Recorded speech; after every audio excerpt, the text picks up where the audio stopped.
SouthernSkiesDermatology.com. This is where you need to go get checked. Some of y'all are tuning me out right now because I'm talking about a dermatologist and you don't need a dermatologist. We all do with one issue. Maybe some of y'all like the Botox and some of the other things you can get at other places, but skin cancer could affect all of us. And you do age into it, but there's a total stereotype that it's for old people and fair-skinned people.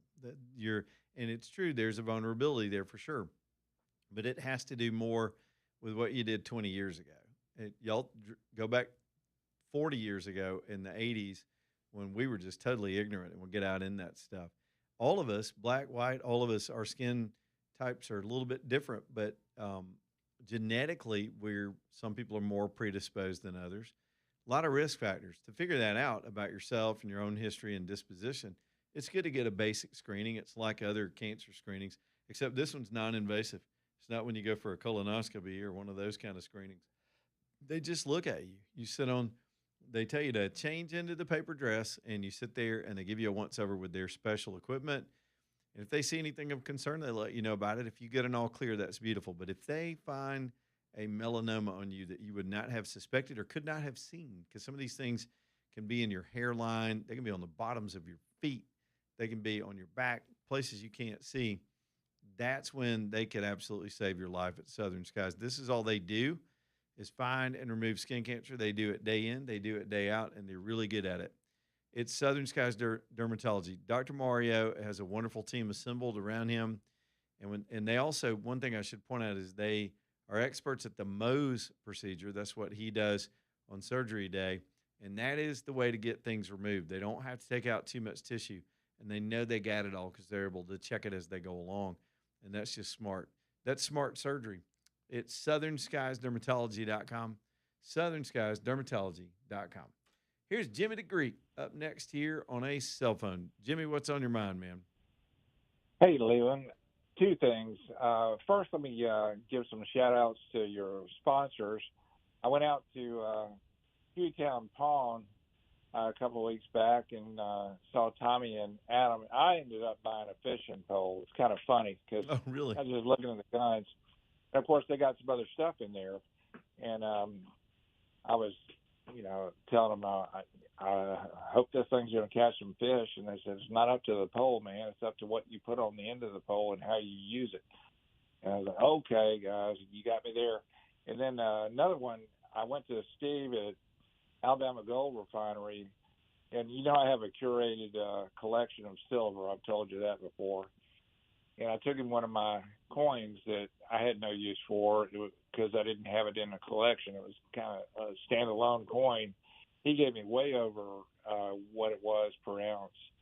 And I walked out there, smiling man with $100 bills in my hand, several $100 bills in my hand. But anyway, and then the last one, let me think here. I told AJ, who did I see besides those two guys? I don't know. Well, I got to think for a second. Who are all your sponsors? Because you curate them all. You want me to do a whole list? Who else are we talking about? No. I'll come around to it. Okay, I got it. I do that every day about 5 times, Jimmy. Don't worry about it. Yeah, I do. I do every day about 10 times a day. I'm older. The other thing, Susan Smith, the one you were talking about up in South Carolina, who said some black guy took her car. She's coming up for parole in November yet again. And her husband, who's a super nice guy, I happen to have lived in South Carolina when that all went down. And her husband is such a nice guy. I've met him before.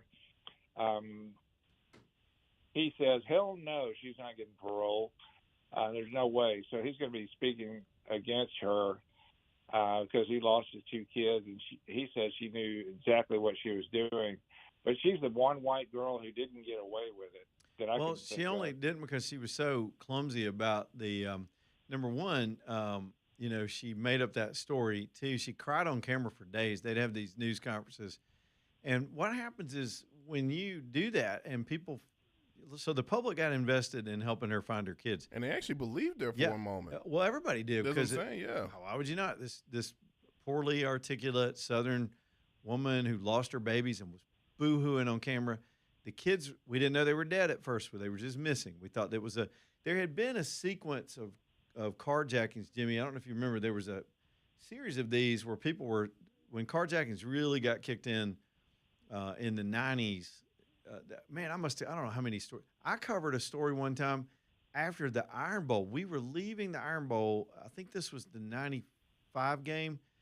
Leaving the Iron Bowl at Legion Field, and some guy had snatched a car with a baby in it from a gas station and led the police through all that traffic. We were trying to get out of that traffic and go cover it.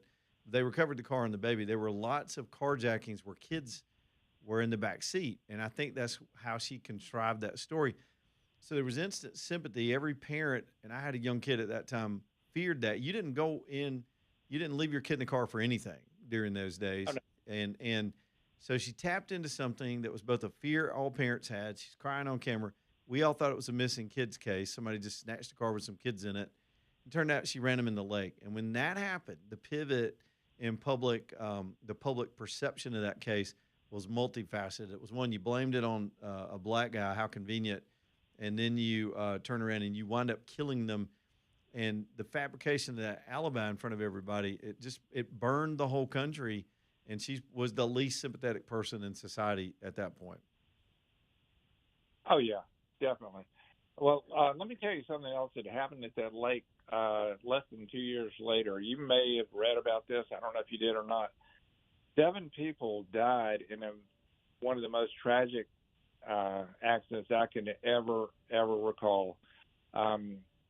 Right there where she drowned her 2 sons and let them go into the lake, they put up markers, and a guy drove up there with they had more than one vehicle, and he was in a SUV, and he had 3 kids and another adult in the car, whatever, 3 or 4. You got to look up the story. It's terrible. Yeah. It's horrifying.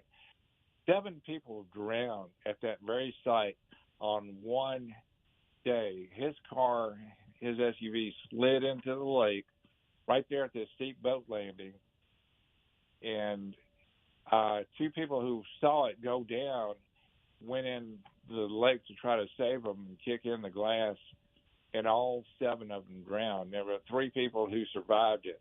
But you got to look up that story. I mean, it is one of the most bizarre things. And I went by there after all that happened when they closed it all off, and literally 2 people died when Susan Smith killed her kids, and 7 people died 2 years later just going to see where it happened. It's one of the strangest things. Everybody was saying that lake is cursed. Yeah, I don't remember any part of that story, but that's a fascinating background. It's John D. Long Lake. Look it up. What part of South Carolina was it? I'm trying to remember the location. It was in Union County. That's right. Look up. Right.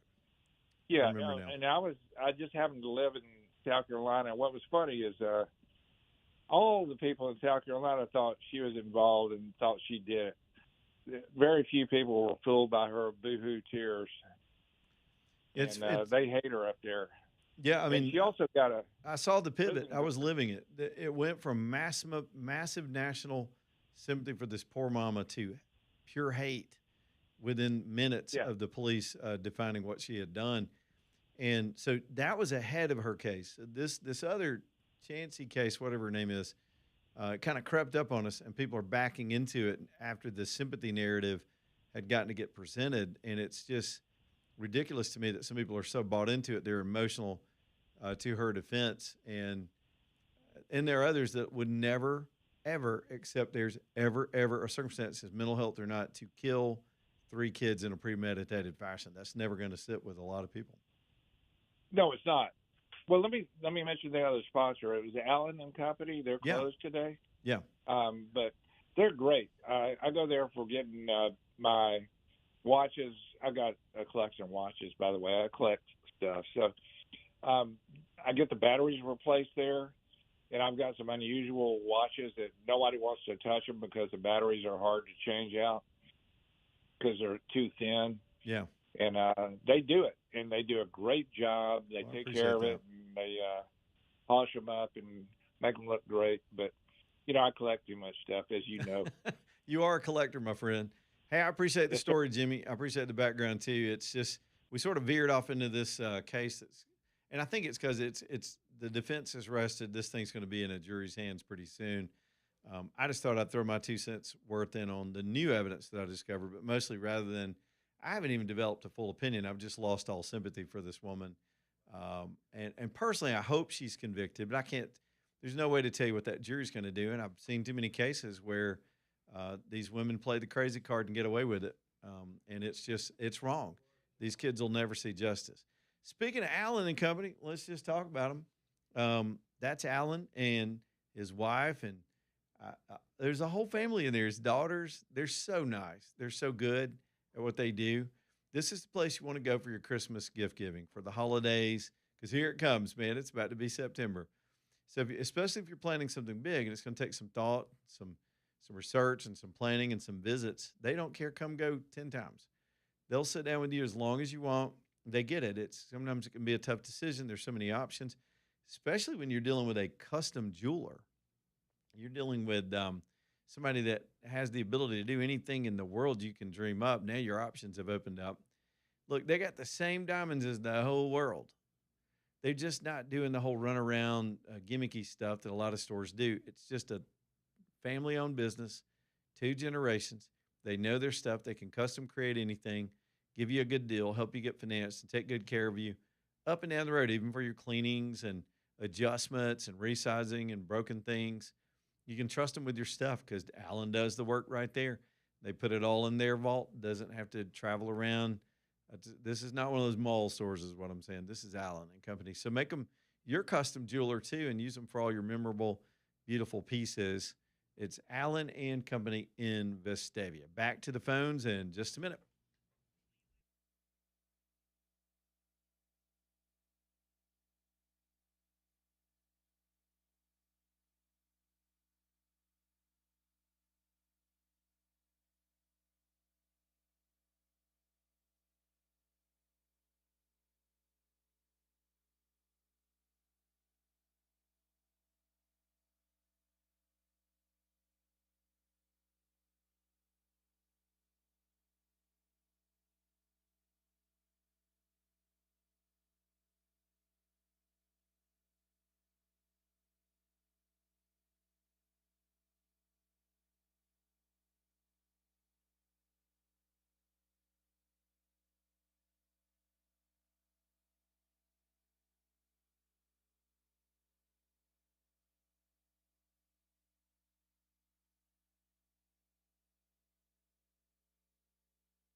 All right, y'all, 422, leading live, turning it on 5. Douglas Cooling and Heating bringing you the show this hour. Douglas has a few questions for you when they come to look at your system. How old is it? Has it needed a lot of repairs in the past? Is it running right? They'll ask you all these questions and look it over. It can be fixed. They will fix it. They will flat fix it. Douglas been around a long time, since 1972. So y'all reach out to them and let them take care of your system. Good maintenance is everything with any system. It's a mechanical part of your house. You wouldn't dream of driving up and down the road without getting your oil changed and taking care of your automobile. It's the same thing with our heating and air. And here comes fall. Might be a good time to go ahead and you're kind of in between. We got a little more summer left, and we'll be switching over to heat before you know it. So go ahead and get that checked out and inspected too. Call Douglas.com. Call Douglas.com, license number 2017181. Man, we got all these Clancy calls. Let's take some other perspectives on it. We'll go to Annie in Talladega. What's up, Annie? Hey, Leland. I'm not sure if y'all talked about this one already. If you have, I'm sorry. But there was a similar case many years ago, 20 some odd years ago. Her name was Andrea Yates. And I want to say she was from Texas. And she drowned all 5 of her children. Yes. And she was acquitted. She had claimed postpartum depression. You know, I do remember that. Nancy, bring it back. I just pulled it up, and then when I saw her face, I started remembering the case. That's right. She put them all in the tub and drowned them, and they acquitted her. They acquitted her, and the woman, the psychologist who testified on her behalf in her case, is testifying in Lindsay Clancy's trial. As an expert witness on her mental state? Yes. Yep. But it makes you think if they pull that same card here, and again, I talked about the case I covered where in my mind, the young lady clearly killed those kids on purpose because she wanted her social life back. But yeah, women, and I'm not trying to be pejorative, but women can put that built-in excuse in of somehow that's something that other people don't understand. But hey, my mom raised 4 of us by herself. She didn't kill us. I'm just saying. She went through some sad days. She did not kill us. When there's teenagers, you want to, but no doubt, metaphorically, you absolutely do. You want to put them on a spaceship and just send them to Mars for a couple of years until they're about 30, and then you can tolerate it. And then you love them again, and they love you again. Right, and I don't understand women, people who have felt a child move inside their body, defending the woman. But they're doing it, and it's usually it's the same retards that are out there all the time on this issue. When there was a meme the other day where it was on Babylon Bee where they said Planned Parenthood gave her a Lifetime Achievement Award. It's that crowd. It's that crowd. They don't care. Cold-blooded. Thanks, Annie. We will see. Thank you. And yet that same crowd will turn around and say a man can play in a women's basketball league and beat the hell out of them because they don't know what a woman is. They get excited for the possibility of the first woman president, and then we'll turn right around in the same sentence and can't define what that is. So does it matter? There's a lot of duplicity with these people. Donna's in Trussville. What's up, Donna? Hey, Leland. I had postpartum depression. Yep. My daughter's 54 years old, and my gynecologist said, "Oh, you just have postpartum depression. You'll get over it." And I'm tired of doctors throwing prescriptions at you and never hearing a word that you say. And she did reach out for help. And what was she given? Big Pharma. Did it help her? They gave her a cocktail. No, They gave her a cocktail. It just made her crazy. Well, she's made her crazy. The question before the jury is not even that. It's did she, in that state, whether it was drug-induced or natural postpartum depression, did she know right from wrong in that moment? That's what the jury's got to decide. Well, I'm not sure. I don't think that a woman that can strangle 3 of her small children is in her right mind. Clearly Who not. would do that? Clearly not. No. But the criminality is if she knew it was wrong. People kill people all the time, and women kill their kids a lot more than we want to admit, and no one would argue that that is a smart thing to do. But insanity, even temporary insanity, Doesn't even meet that definition. It doesn't meet a depression definition. It doesn't meet a stress definition, not even a PTSD definition. It's a complete different definition in the There, eyes of the law and the way the jury has to look at this case. but there has not been one gynecologist, not one, to testify about women's hormones and how they go crazy, and some of them go crazier than others. And you know, we probably are very fortunate that we don't see this more often because she was given every tranquilizer and mind whatever's that they could think of. And I just think that's a shame. And I think that it needs to be changed in the medical field. And this arrogant psychologist, he confessed today that he had only testified in one or two other trials. Well, that doesn't mean he doesn't know his subject matter. It's just not he's not always called on to be a witness. I get what you're saying. I do think separately from this, we don't treat any mental health correctly in this country. We just don't. Absolutely we not. don't put enough emphasis on it. A lot of folks are Absolutely going to not. have trouble leaping to that justifies the death of 3 children like that. Well, that's true, It's but just because a woman in women, her right mind. more I'm women sorry, than George. not will nod their heads about the stress of postpartum and the fears and the depression there. I have heard a million stories from a lot of women in my own life of what they went through. All I know is they Yes. did not kill their kids. Right. They didn't do that. And thank God. And Yep. thank God they didn't. And Yep. thank God this is a rare case. No doubt. But I think the medical establishment that saw her needs to really have a come to Jesus meeting. Thank so you, to Donna. speak. Good call. Back in a minute. Y'all stay tuned.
All right, it's 4:35. Let's keep on trucking. I got some other stuff I want to shove into the show. We could talk about this Chancey case till our eyes fall out. We're still just going to have to wait on the jury and react to that, I'm sure.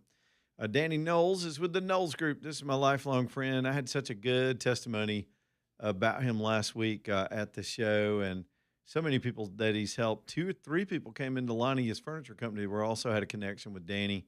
It's just a good operation. We were talking about him at dinner Saturday night.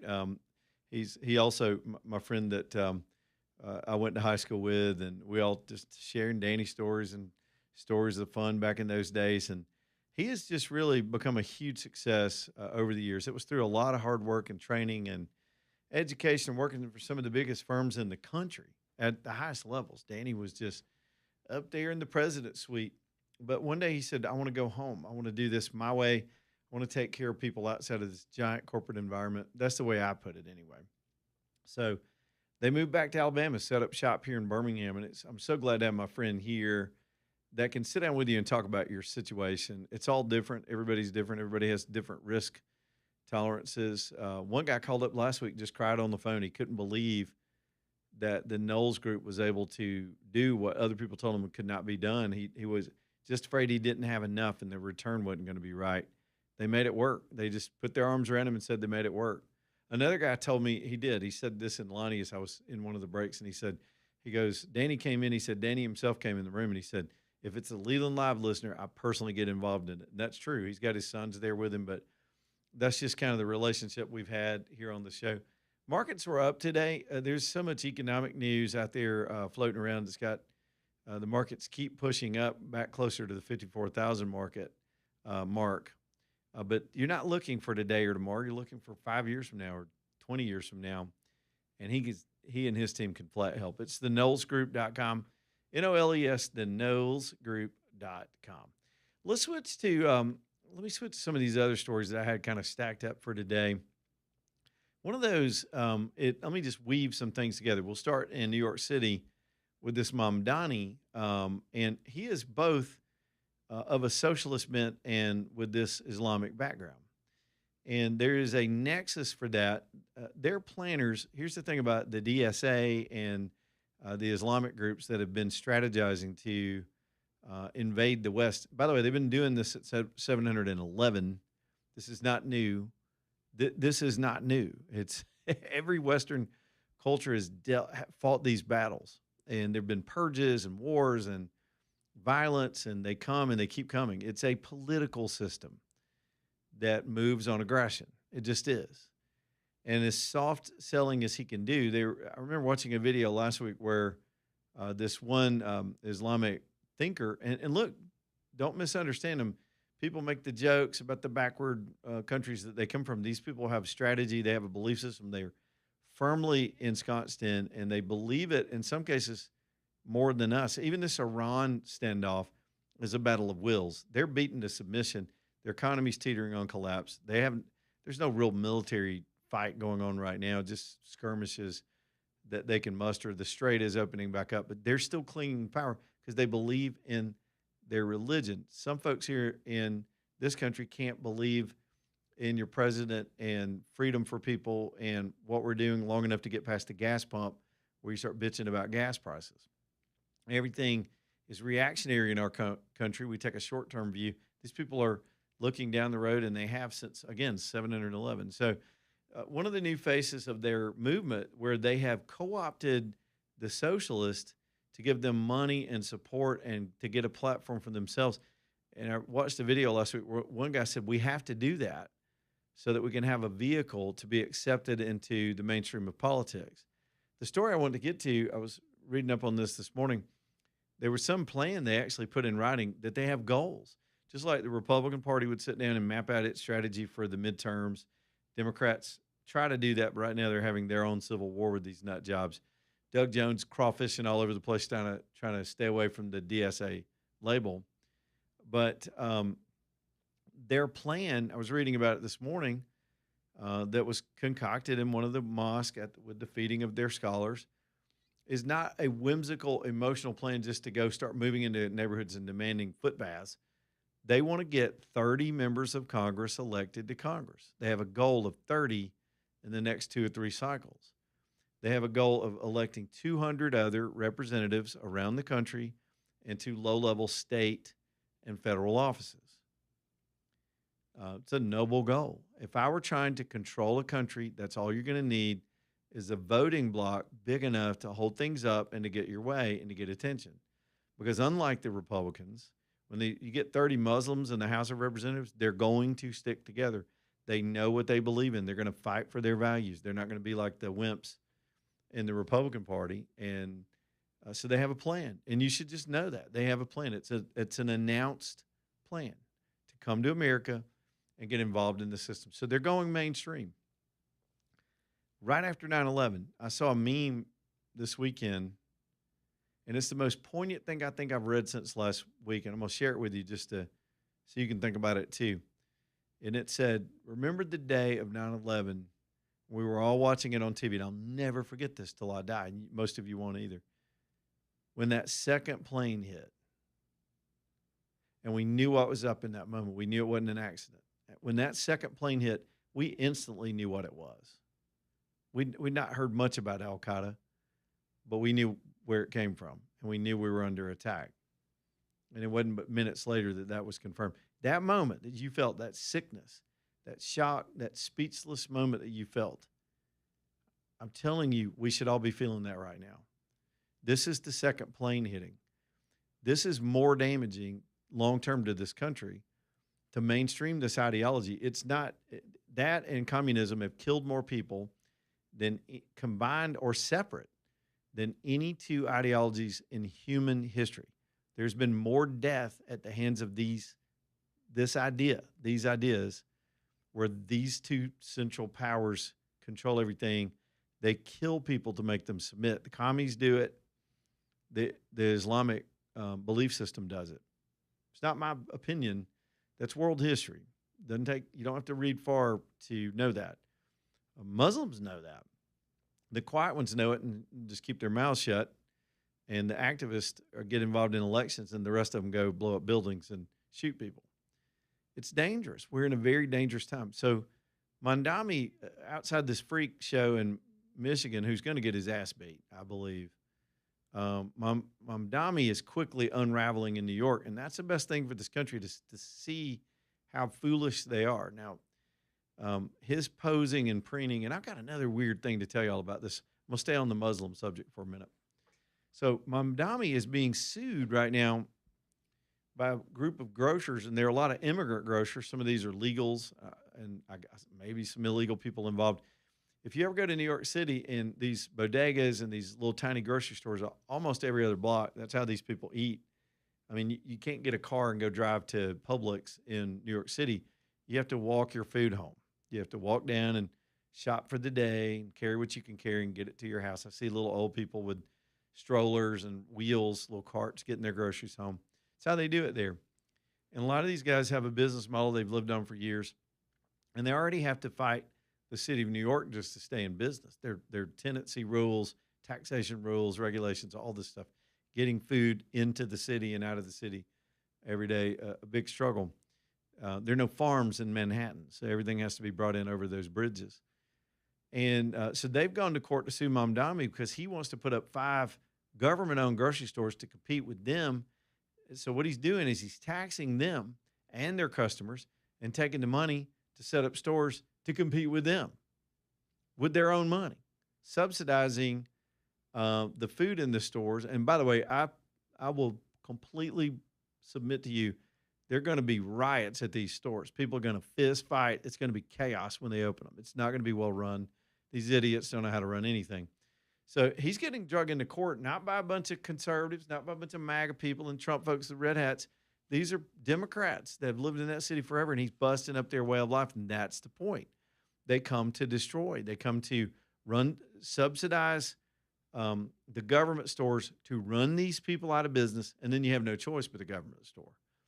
And then they control the food supply in a city. That's what they want, control of the breath of life for any place. They come and replace it with their ideas. Now, eventually, we all know how this story ends. The Muslim part of this axis is going to kill off the socialists. They're going to replace them quickly. they're using them, and the two together represent a hugely dangerous time. Something else popped out at me, and this is pure conjecture. I just quoted you a bunch of historical facts, but I'm reading along about some other pushback that's happening and some world debate that's happening, especially with this kind of immigration in Europe. And I read about this. I read about this group, and the way they referenced it, it's a world Muslim organization of countries that are Islamically dominated countries, and they've got their own little organization. They don't always get along with each other, but they've got an organization of Muslim countries. And the line that stuck out to me, it said, the 57 states of the Muslim Countries Organization, whatever it's called. And when I saw 57 states, I went, yeah, where have y'all heard that before? Anybody paying attention? Remember Barack Obama said it a couple of times, and it looked like it was a faux pas, where he quoted, in the 57 states.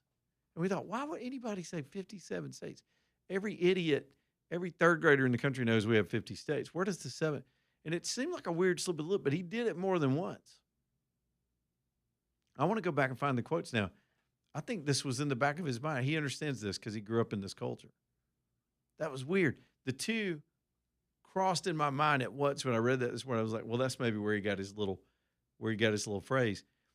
This has been going on for years. We're just now seeing the fruit of it because their plan is working. They're getting people mainstream elected into positions in this country right now. Granted, they're in weird deep blue areas where they've lost their minds and they're completely mismanaged. But it will go mainstream, and it will continue. We've got growth and evidence of that in Texas, in East Tennessee. I can keep naming whole communities that are going to fall to this influence, and it is 100% inconsistent with our Constitution. That's just a cold hard fact. There's nothing in our Constitution that would allow this kind of centralized control, and a whole different legal system, and a whole different cultural code. It's here. 9/11, we stood there with sunken hearts, and 25 years later, here we are. Lamar is in Bluntsville. What's up, Lamar? Hey, Leland. I've been calling your show for a while, and one thing I love about you is you lay it out there. You tell it straight, good or bad. I love that about you. And this Islamist stuff, well, I've been sitting here, me and my son, he's a veteran from Afghanistan. We've been watching all this, talking about all this. About 10 years ago, in the small town of Bluntsville, where I live now, one red line, there were some Muslims that opened up a little store restaurant thing called Frosty King, a little fast food kind of thing. And I checked it out. I went in there and got me a little ice cream cone and just checked him out. He had some high school kids working for him.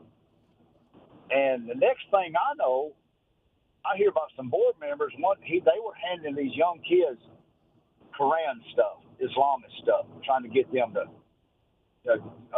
want to join that kind of thing. The moms found out about it, and the dads, and they went to the board members, and man, they got sideways about it, and the board members didn't like it. They got the cops. They went down there to that place and told them to pack their crap and get the heck out of town. He said, not only this, he said, we know y'all got a store. Your brother's got one in Huntsville, and we're going to be meeting up down there, and we're going to get rid of them. They got them the heck out of there. I didn't know that story. Yes, that happened. And that Frosty King, they stayed empty for a while, and they opened it back up, and that's Frosty Freeze now, like it used to be a long time ago. But the thing that I know you got Democrat communists listen, and Islamist people can listen. The thing that I want them to understand is, down here in the South, you got men and women. We love our country. I want them to hear this. We got the Second Amendment. We got the First Amendment, too. We got four-wheelers. We know how to hunt. We love our country. We love our flag. We love freedom. Don't mistake our kindness for weakness, because you come down here throwing your weight around, that's a bad mistake, Leland. I'm just going to tell you up front. That is a huge mistake. We know every back road, every hog pen, every sinkhole. I love being free. And as long as I'm alive, and my sons and my neighbors that are ex-veterans, we all been talking about this, Leland. We all will band together in a heartbeat and stand with our cots in our town against that crap. like it's going on in some cities. We're not weak people here in Blount County. We're hard-working, blue-collar workers. But if we have to put down the days working to grab our firearms, so be it. We got family we got to take care of, our wives, our land to protect, and the flag to protect. The only problem with all that, Lamar, is, and just consider this as you're thinking about that kind of stuff, is it's not going to come with it's not going to just be a battle where you got Islam coming down the street with guns and everybody's going to get in a gunfight. They're going to creep in. It's going to spread like cancer. It's going to spread one accommodation to the next. Accommodation becomes demands for submission, which becomes cultural sensitivity, and then other shifts, and then slowly erode, and then there's critical mass, and there's nothing socially or politically you can do about it. The thing that's the most dangerous is they're not coming in here just blowing up things like the attempts were to do with all the terror attacks all over the world where they do this stuff. It's to go and get in the system and take control, and they're doing it on school boards, mayorships. They're seeking Senate seats right now and in the Congress. And believe it or not, right now, I mean, they got the right to do it. But when the masses don't see it coming, it's in the institutions. There's what's known as the march through the institutions that's happening right now. That's in a later stage than a lot of folks believe. Lamar, I got to run, man. Appreciate the call though. Crocker Moving Services bringing you the show. That's who can help get you moved, whether it's just a little bit. Right now, there's a lot of shifting going on with the kids going to college, and I guess a lot of that's already happening. Maybe you got a spare room now. If you want to move things around, get Crocker to help. They do have a 2-hour rate that'll let them come over, and for a minimum of 2 hours, they'll knock it out. They are able to stage their whole day in such a way to keep their crews active and busy and do good business, but not make you have to book them for hours at a time. And they're really good at estimating how long it's going to take them based on how much stuff you have and how far it's got to go. They've got that down to a science to minimize surprises. I guess there's always, traffic jams and weather and things that are going to happen in that business. But Eric's a great guy, a Marine, served this country honorably, became a mover right after that, and the two kind of go together. He is no nonsense, and he'll get it done for you. CrockerMovingServices.com. CrockerMovingServices.com. Big news from the Supreme Court when we come back. Stay tuned.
It's 4:55, Leland Live, Alabama Gold Refinery bringing you the show tonight, AGR, AlabamaGoldRefinery.com.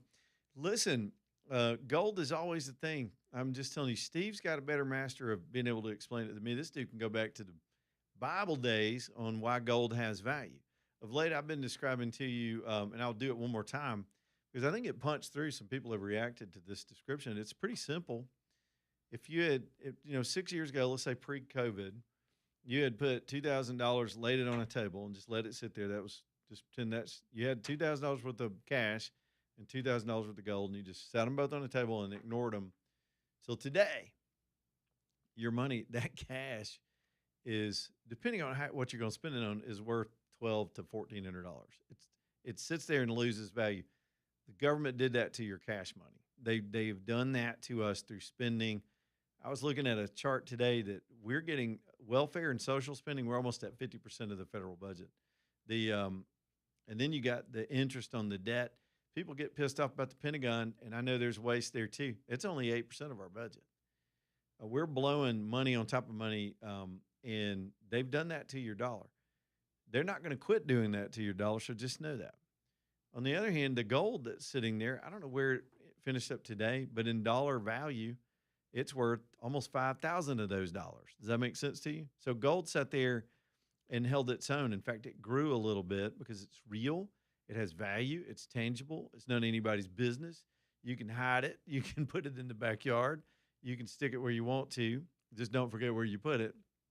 And always move from cash to gold anytime. It's convertible that way. Let me look at where I'm going to pull up the commodities, and just out of curiosity, where'd gold wind up today? It's at $46.97. So years later, you'd have $4,697 worth of value versus $1,200. Same $2,000 investment. Are we seeing the picture? So if you got a little spare money, or maybe some of y'all are major investors and want to shift some funds, consider it. Consider doing it with the anonymity and the tax incentives and everything that go along with it. But you need a fair place to do this. You don't want to just go get ripped off. So there's Alabama Gold Refinery. They're centrally located in Elmwood. They will swap with you. If you want to trade, they will sell it to you or buy it from you. It's an exchange. All the security you would expect across from the multi-story Regions Bank building there in Homewood. It's AlabamaGoldRefinery.com. Y'all go see Steve. We just got a ruling from the Supreme Court that's big for the elections. Let me try to get this straight so it makes sense. They just got rid of an injunction that had gone against President Trump's order on mail-in balloting. He's trying to get a rein in the cheating and fraud in our elections on the mail-in votes. So the president put it in place. The lower courts ruled against him and froze the order. Well, the Supreme Court just lifted that. The order will stand. There will be some stricter controls on the mail-in voting. We got to get rid of that altogether. You have to be almost dead or deployed overseas to mail-in vote. The rest of it's stupid and dangerous, and it's ripping this country off. You can't get those weak-kneed Republicans to do anything about it, though. Oh, they put up a lot of mouth. They put up a lot of mouth on this subject. They just can't get their caucus together and push this through. Oh, we just don't have the votes. I've never heard Nancy Pelosi say that when she was in charge. They beat the crap out of their people and found the votes. Back in a minute.